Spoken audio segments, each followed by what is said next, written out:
para pemirsa Suyanto.id, ketemu lagi. Mudah-mudahan Anda semua selalu sehat walafiat.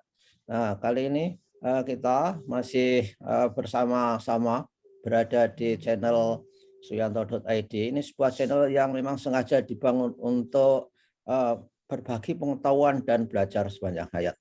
Siapa saja yang ingin membagi pengetahuan untuk para netizen, para siswa, para anak muda, dan orang tua yang sekarang juga sedang haus untuk mendapatkan informasi, silakan Suyanto.id akan selalu menemaninya. Nah, kita bersama anak-anak muda, tapi sebelum saya berbincang dengan mereka, jangan lupa klik subscribe supaya Anda selalu mendapatkan video-video terbaru dari Suyanto.id. Inilah anak muda kita sapa. Mereka adalah Aji Setiawan dan Fajar Indra. Nah, kita sapa dulu. Assalamualaikum warahmatullahi wabarakatuh. Aji Setiawan. Waalaikumsalam. Oh. Ya, Aji, selama ini jadi kamu ngapain saja? Tolong disampaikan bahwa kamu mengerjakan sesuatu yang memiliki cita-cita untuk menciptakan kemaslahatan, dan tentu saja kamu juga bersinggungan dengan Yayasan Cendekia, dan kamu juga memiliki kegiatan bersama pesantren digital. Aji.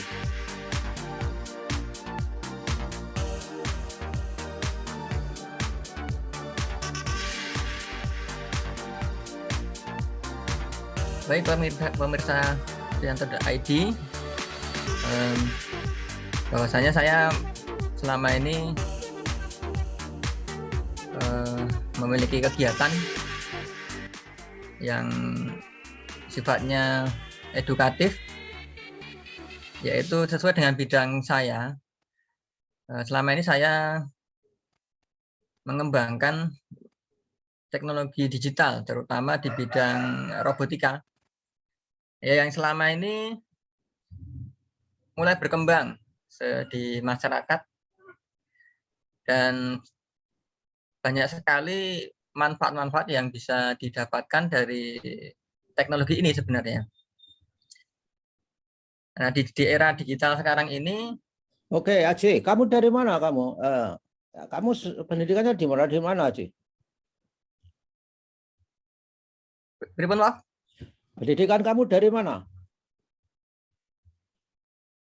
Kamu dididik di mana? Alma mater kamu mana? Sebelum kamu bisa memiliki pengetahuan yang kamu cita-citakan untuk memberikan kemaslahatan kepada masyarakat itu. Elektronika, FT. Ya, FT mana? UNJ, elektronika. Ya, ini saudara-saudara, jadi Aji ini adalah anak muda yang barusan lulus dari FT Universitas Negeri Yogyakarta. Nah, berikutnya ada juga anak muda yang lain, Fajar Indra. Assalamualaikum, Indra. Masih mute, Indra? Waalaikumsalam warahmatullahi wabarakatuh, Prof. Selamat pagi, Profesor Suyanto, Mas Aji, dan penonton Suyanto.id dimanapun Anda berada. Oke, dan Fajar, apa yang kamu kerjakan dan kamu dari mana saja selama ini? Usia kamu masih muda. Ya, sebelumnya mungkin perkenalkan diri dulu, ya, Prof. Ya. Dan penonton semua. Saya Fajar Indra Prasetyo, bisa dipanggil Fajar. Alhamdulillah saya alumni dari Pendidikan Ekonomi FEUNY, mahasiswa dari Profesor Suyanto, dan pernah diajar oleh Profesor Suyanto secara langsung. Merupakan sebuah kebanggaan, Prof, bagi saya. Jadi ilmu dari Profesor Suyanto ini benar-benar bermanfaat. Makanya jangan lupa nanti penonton untuk subscribe juga di sini ilmunya, yang nggak kebagian kuliahnya.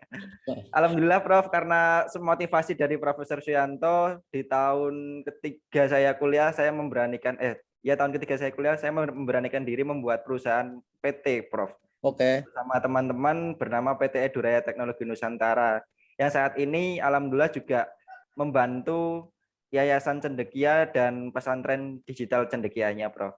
Oh, oke, bagus. Kamu punya PT ya, jangan lupa. Nanti kalau sahamnya dijual untuk umum saya daftar deh. Ajar ya. Jadi ini merupakan berita gembira bahwa saya senang melihat anak-anak muda bergeliat untuk menciptakan pekerjaan, walaupun tidak skala luas, ini skala kecil dulu. Insya Allah anak-anak muda seperti ini akan bisa berkembang dan memiliki potensi-potensi yang luar biasa. Kembali ke Aji, apa yang kamu kerjakan dengan teknologi digital itu dan apa manfaatnya untuk pesantren Jenekia, Aji? Baik, Prof. Jadi begini, semenjak era mikrokontrol, yaitu dulu waktu saya belajar kuliah dulu ya di UNJ, itu kan saya sangat tertarik ya dari dunia teknologi digital itu, dan ternyata sekarang terbukti bahwa di era-era sekarang itu semuanya perkembangannya ke arah ke sana dan momennya itu sangat pas sekali. Jadi yang saya lakukan dulu, yang saya rintis dulu dari awal saya lulus dari UNJ, karena dulu saya mencintai bidang saya elektronika dan robotika khususnya, Prof. Jadi Ya, saya mengajar robotika di Cendekia juga, di Yayasan Cendekia dari awal itu. oke. Itu anak-anak sudah kita kenalkan sejak dini teknologi supaya untuk menghadapi tantangan yang ada di depan, dan ternyata sekarang memang terbukti bahwa coding itu menjadi penting di era sekarang, bahkan Oke. di seluruh istilahnya bidang pendidikan itu sekarang akan dimasuki dengan yang namanya coding, dan itu sangat match sekali dengan apa yang dulu memang sedang digadang-gadang bahwa teknologi digital itu akan benar-benar diterapkan di mana saja. Manfaatnya apa, Aji, coding itu untuk pendidikan? Misalkan saja itu kan implikasi dari pemanfaatan artificial intelligence dalam konteks era digital ini ya. Benar nggak? Iya, betul. Jadi sekarang itu bahwa perkembangan digital itu kalau dulu kan tidak hanya di bidang robotika saja, bahwa ada artificial intelligence, kemudian ada sistem otomasi yang lain, itu arahnya nanti ke sana, Prof. Jadi memang anak-anak itu di sekolah-sekolah memang sejak dini memang harus diperkenalkan dengan yang namanya perkembangan digital. Dari mulai hal-hal yang sederhana, semisal belajar dasar-dasar robotika dari mulai dasar saja, tidak yang rumit-rumit, karena nanti anak itu akan dipacu dari awal bahwasanya ternyata belajar teknologi itu menyenangkan. Ya, Nah, itu yang kita lakukan dimulai di kelas dasar, terutama di Cendekia itu, karena dulunya awalnya dari sekolah dasar, sejak mulai kelas 2, 3, 4, 5 itu anak-anak sudah kita perkenalkan untuk bidang-bidang robotika. Dan nantinya dari pembelajaran robotika itu harapannya nanti anak itu memiliki gambaran, wawasan, bahkan mungkin nanti bisa ketertarikan ketika nanti akan memilih sekolah yang jenjang berikutnya, itu anak-anak memiliki bekal yang luas, ya. terutama di bidang digital seperti itu. Ya, itu kan sebetulnya sama saja juga kita melatih logik berpikir, ya, logika berpikir. Misalkan saja dengan digital itu, mungkin kamu bisa membuat, misalkan anak-anak yang sesuai dengan kebutuhan anak, sehingga dia senang, kalau senang timbul passion, dan akhirnya timbul motivasi, dan akhirnya dia bisa mencintai apa yang dia pelajari. Misalkan, bisa nggak dari teknologi digital itu anak-anak di sekolah dasar di Yayasan Cendekia, pesantren Cendekia, itu kita mengajari bagaimana anak membuat jadwal, misalkan saja. Bagaimana anak-anak menentukan waktu-waktu sholat.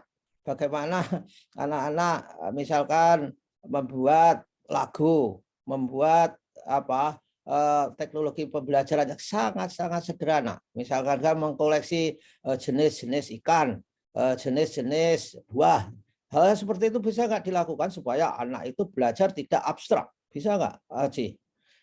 Iya. Jadi untuk aplikasinya sebenarnya banyak sekali ya, aplikasi-aplikasi yang bisa diterapkan di pendidikan, terutama dalam mengembangkan teknologi digital seperti itu. kalau di sekolah-sekolah biasanya kami dalam mengajar itu kita langsung aplikasikan dalam bentuk nyata. Jadi Oke.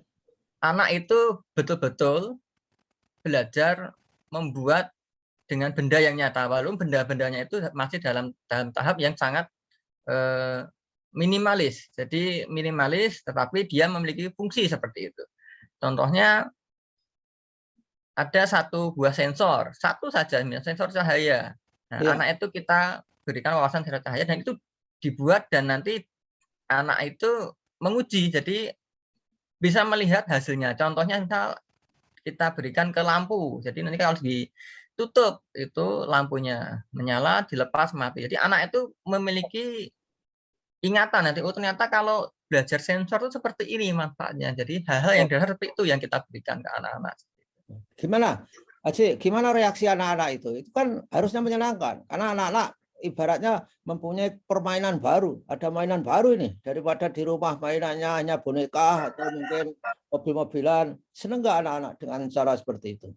Iya, jadi selama ini yang saya amati itu memang anak itu cenderung lebih senang itu belajar dengan mempraktekkan dengan benda yang nyata. Jadi saya kebetulan mengajar di beberapa lembaga itu terutama di bidang-bidang robotika itu memang karena tujuan saya mengajar anak-anak supaya anak itu senang dulu belajar karena selama ini ada pengalaman ya bahwa di awal-awal saya mengajar dulu itu ada satu masalah itu kenapa kok anak itu ibaratnya minat belajarnya itu kadang sulit itu di mana itu saya menemukan itu dulu agak sulit Bapak, agak lama.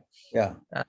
Kebetulan saya terus bereksperimen dan ternyata kalau di anak-anak itu mereka lebih senang belajar dengan benda nyata dan ada hasilnya seperti walaupun hasilnya itu sangat sederhana dan itu anak menjadi lebih termotivasi kemudian mereka lebih bersemangat. Jadi anak itu dalam belajar itu mereka sangat antusias ketika dengan menggunakan benda-benda yang sifatnya mungkin mereka belum pernah melihat sebelumnya gitu dan itu terkesan menjadi hal yang betul-betul baru bagi anak-anak terutama di bidang teknologi tadi itu. Oke, ya.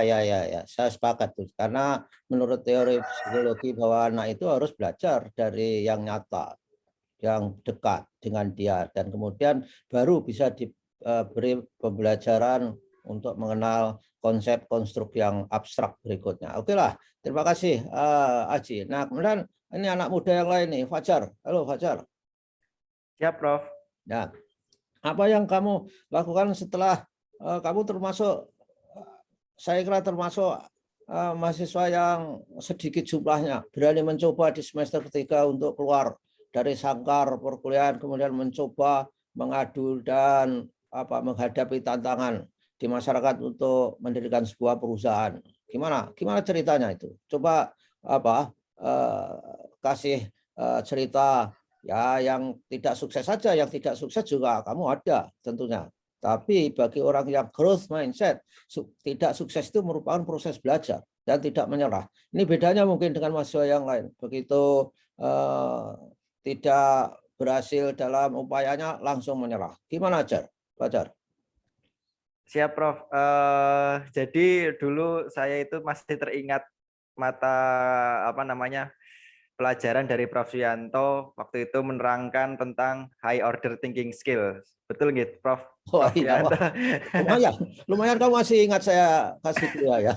Masih ingat, Prof. Saya ingat betul. Prof. Yanto waktu itu menceritakan bagaimana pelajar di Amerika di waktu dulu Profesor Suyanto itu belajar di sana. Saya jadi terinspirasi, Prof. Saat itu. Ini ya. Tadi di tahun ketiga, Prof, berarti di semester kurang lebih kelima, itu saya sama teman-teman penelitian, Prof. Kebetulan saya dulu aktif di organisasi penelitian. Oke. Itu ngumpul untuk mendiskusikan sebuah produk. Ada juga dari teman-teman FT yang akhirnya waktu itu kita bikin PKM, didanai, dan alhamdulillah lolos PIMNAS waktu itu. Nah, dari situ kami ingin waktu itu di PIMNAS kami tidak mendapatkan juara, Prof. Itu kami jujur sangat kecewa karena perjuangannya panjang kan, Prof. Itu. Setelah itu kami coba bangkit, kumpul lagi sama teman-teman, bagaimana nih Saya bilang ke teman-teman, Indonesia itu kalau masalah inovasi itu udah nomor wahid, nomor 1, Prof. Iya, iya. Banyak, Prof. Setiap tahun aja ketika kementerian membuat program kreativitas mahasiswa pasti banyak judul-judul baru yang muncul, Prof. Iya. Ribuan, Prof. Hmm. Tapi saya bilang ke teman-teman, yang dijadikan sebuah implementasi itu sedikit. Iya, iya. Nah, itu. Ya, Makanya betul, kita betul. mengambil ini saja, nggak apa-apa kita kalah, tapi kita coba implementasikan produk kita ini menjadi sebuah produk yang bisa dimanfaatkan untuk masyarakat. Akhirnya kami membentuk sebuah kelompok, waktu itu belum jadi PT, namanya Eduraya Teknologi. Nah, setelah itu 1 tahun kemudian kami alhamdulillah mendapatkan investasi untuk dijadikan perusahaan terbatas. Waktu itu memang modalnya berani, Prof. Iya. Dan kami mencoba mengimplementasikan high order thinking skills-nya itu, Prof. Karena mengelola sebuah perusahaan itu nggak cuma low order thinking skills ya, Prof. Iya. Itu benar-benar kami implementasikan, dan dari situ kami tersadar bahwasannya edukasi itu penting. Makanya perusahaan kami bergerak di bidang IT tapi untuk edukasi. Dan juga studio animasi, Prof, perusahaan kami, Prof. Jadi ada Oke. 2, studio animasi dan IT. Kami di sini juga menjadi konsultan dari pesantren digital Cendekia, dan juga perintis ini, Prof, mohon doanya SMK Digital Cendekianya semoga nanti bisa terrealisasi. Karena apa? Di visi misi perusahaan kami juga ada, Prof, tadi yang Profesor Priyanto sampaikan, ada Making Indonesia 4.0.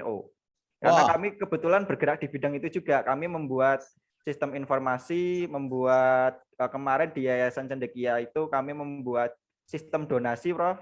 Hmm. Kami juga melakukan pendidikan, tidak hanya memberikan produk di beberapa sekolah termasuk Yayasan Cendekia, salah satunya kemarin di SMK Negeri 2 Magelang itu juga kami dampingi, Prof, untuk pengembangan SDM-nya, siswa-siswinya magang di tempat kami, bahkan di UNY juga dosen juga ada yang magang di tempat kami. Kami terbuka untuk sharing ilmu, bagaimana membuat aplikasi, bagaimana membuat sistem, bagaimana membuat animasi dari yang 2D sampai yang 3D. Istilahnya perusahaan kami ini memang kami baiatkan untuk kepentingan pendidikan sesuai namanya edu gitu. Karena ya terinspirasi banget sih dulu, Prof, dari Profesor Siado itu.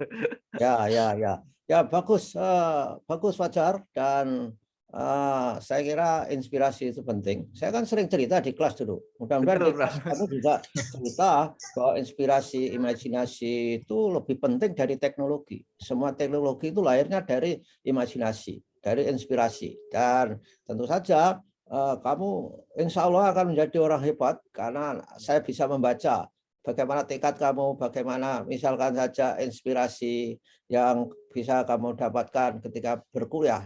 Anak-anak yang lain nggak bisa mendapatkan itu masalahnya. Jadi di Amerika itu ya, untuk Fajar maupun Aji, ketika wisuda itu selalu saja ada yang cum laude, ada juga yang nilainya B, ada juga yang C. Nah, tapi di sana ada game yang mengatakan be careful with C's. Jadi hati-hati dengan nilai C itu. Karena apa? Di Amerika itu terkenal yang nilai A itu jadi dosen, ya seperti saya ini. Akhirnya nggak punya perusahaan seperti kamu.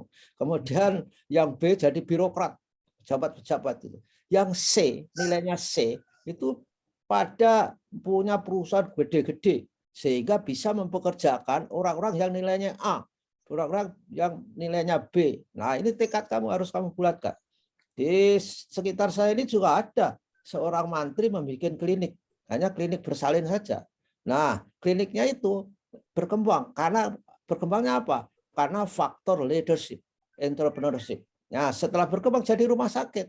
Bayangkan, pemilik rumah sakitnya itu hanya mantri, mantri kesehatan, pegawainya itu para dokter spesialis.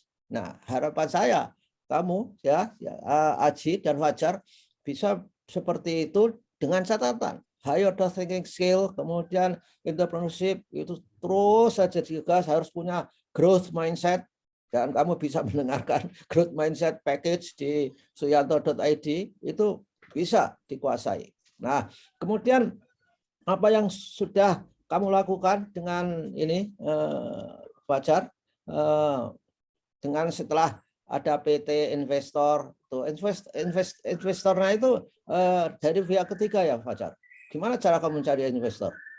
Betul Prof, itu dari persoalangan kebetulan angel investor karena memang tahun pertama dan tahun kedua ini alhamdulillah sudah 2 tahun berjalan Prof, perusahaan kami itu dapatnya dari angel investor. Jadi dulu kenapa kok kami mendapat investor, bagaimana caranya? Sebenarnya kami hanya mengerjakan sesuatu dengan ikhlas Prof, kuncinya itu Prof. Jadi sebelum mendapat investor itu kami pokoknya memberikan yang terbaik. Kalau ada orderan dari individu-individu seperti itu, Prof, kami kerjakan yang terbaik meskipun harganya sangat murah gitu ya, kalau dibandingkan dengan yang lain. Karena kami dulu jasa pembuatan augmented reality dan virtual reality. Kemudian sekarang menjadi jasa pembuatan pokoknya 4.0 apa aja gitu. Dari aplikasi dan lain sebagainya itu. Nah, dari situ banyak order, kemudian dari salah satu order klien itu suka. Kebetulan kebetulan beliau itu karena saking sukanya dan banyaknya project akhirnya investasi di tempat kami kurang lebih selama 2 tahun ini. Dan setelah investasi itu kami mencoba merekrut beberapa tim baru dari UNY juga Prof rata-rata, dan ada dari universitas-universitas lain itu untuk bergabung bersama kami melengkapi tim. Jadi tim kami sudah cukup kompleks sekarang. Kemudian alhamdulillah juga klien-klien kami sekarang sudah cukup banyak dan cukup besar dari Kementerian Agama, Kementerian Pendidikan Prof, Direktorat SMK, Pusbuk, itu membuat aplikasi dan membuat buku digital bersama kami. Kemudian dari Polda, DIY, dari Mabes dan cukup banyak Prof. Ya, wah, saya juga cukup bangga itu ya. Jadi 1-2 ya rekrut lah mahasiswa saya yang paham high order thinking skill ya, Fajar. Ya Pak, Prof. Nanti bisa ini Prof. Ya, belajar bareng Prof. Saya suka mau belajar sama Prof Yanto ini. Saya kalau ngajar itu kan tidak hanya memberi ilmu semata, tapi adalah memberi kurikulum semata, tapi saya kalau mengajar itu menunjukkan jalan, how to learn gitu, learning how to learn. Jadi belajar bagaimana untuk belajar, ya seperti kamu itu jadinya. Jadi filosofinya walaupun kamu belum menang di PKM ya, PKM Prof dulu. Aktivitas mahasiswa yang dilombakan di dikti setiap tahun itu, tapi kamu nyatanya bagus sekali pendapat kamu itu. Jadi banyak ide tapi enggak dilakukan. Tapi kamu punya ide walaupun kalah dilakukan, diimplementasikan itu jauh lebih baik. Karena di era revolusi 4.0, di era digital yang penuh dengan IoT, big data, connected people, mesin, program, itu yang utama itu adalah ide. Kalau idenya itu baik, contohnya kamu investor datang, bukan modal. Kalau modal itu sudah teori bisnis zaman dulu. Dan sekarang adalah ada pada era sharing economy. Sharing economy itu artinya bahwa semua pengusaha kalau mau berusaha yang baru tidak harus memiliki semua faktor produksi. Bisa sharing. Jadi sharing fungsi. Ya, seperti contohnya Gojek atau apa, Shopee, Grab, itu semua kan sharing fungsi. Mereka nggak punya motor, mereka nggak punya tempat parkir, mereka nggak punya restoran, tapi dia bisa mendapatkan pendapatan dari restoran yang luar biasa. Juga hotel dikelola oleh Airbnb itu untuk airport, untuk pesawat maksud saya, tiketing dan sebagainya. Ya oke lah. Terima kasih ya para anak muda, jadi Haji Setiawan dan Fajar Indra atas kebersamaannya dengan Suyanto.id. Kita saling support minggu depan. Kita ngobrol lagi untuk mendalami yang lebih detail supaya para netizen, para siswa, para orang tua itu bisa terinspirasi dari apa yang dilakukan oleh Fajar dan juga Aji. Terima kasih dan mudah-mudahan kita selalu sehat walafiat dan sampai ketemu minggu depan ya semuanya. Masih bisa ketemu lagi kira-kira minggu depan? Ya, Insya Allah masih. Bisa, Prof. Ya oke, terima kasih. Maka untuk sementara kita sampai di sini dulu. Begitu para pemirsa Suwanto.id, ini anak-anak muda yang menginspirasi dan mudah-mudahan kita doakan mereka menempuh karir dengan jalan yang walaupun terjal tapi bisa melompati keterjalan itu sehingga bisa sukses dalam usahanya. Terima kasih Haji, terima kasih Fajar. Assalamualaikum warahmatullahi wabarakatuh. Waalaikumsalam.